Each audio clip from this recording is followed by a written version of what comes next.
Span হচ্ছে 60 to 75 years. Rose 5 to 7 years. Dog 25 years. Butterfly 1 to 2 weeks. Crow 15 years. Banana 25 years.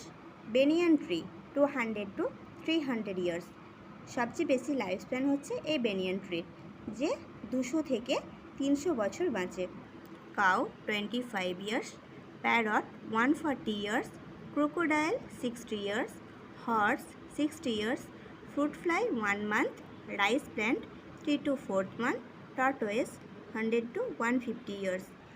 আর এনসিইআরটিতে একটা questions দেওয়া আছে, why do we say there is no natural death in single cell organism. Single cell অর্গানিজমদের কেন naturally death হয় না? যদি আমরা দেখি অ্যামিবার ক্ষেত্রে একটা এক্সাম্পল ধরে নিই, অ্যামিবার যে রিপ্রোডাকশন যে রিপ্রোডিউস হয়